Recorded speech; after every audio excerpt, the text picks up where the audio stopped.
Hello and welcome to What the Just Happened Today, your essential guide to the daily shock and awe in national politics. I'm Joe Amditis. Let's get to it.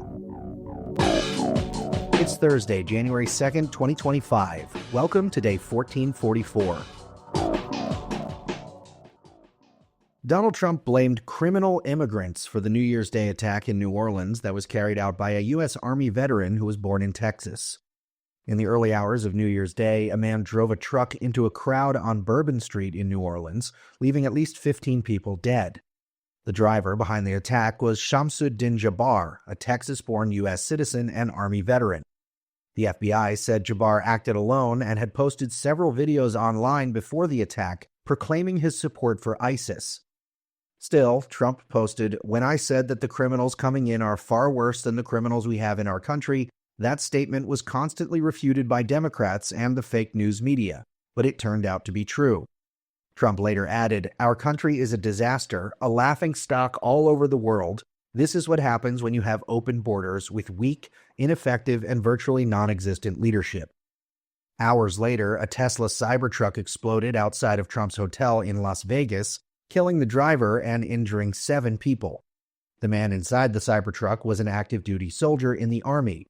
The Las Vegas sheriff said their investigation indicated that the driver shot himself in the head immediately before the vehicle exploded.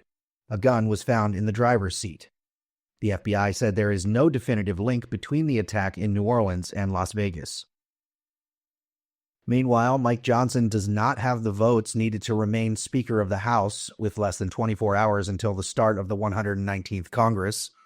While Trump has endorsed Johnson for a second term and no other Republican has challenged him, several Republican lawmakers have not committed to voting for him yet because of the way that he handled the year-end spending bill.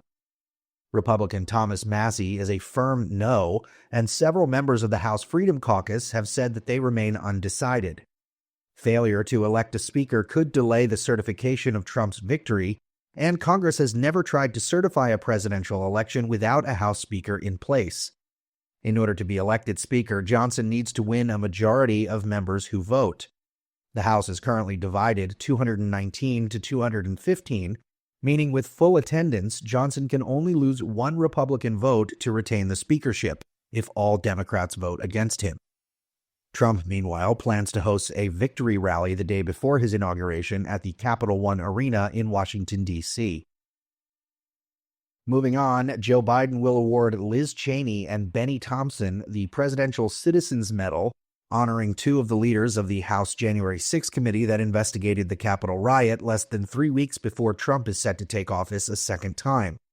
Trump, on the other hand, has repeatedly threatened to jail Cheney and Thompson for their roles in investigating his actions on and around January 6th.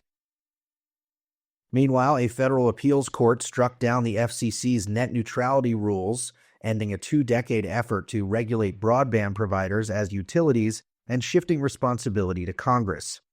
The court ruled that the FCC lacked authority to regulate broadband internet providers as utilities, citing a Supreme Court precedent that limits agency power.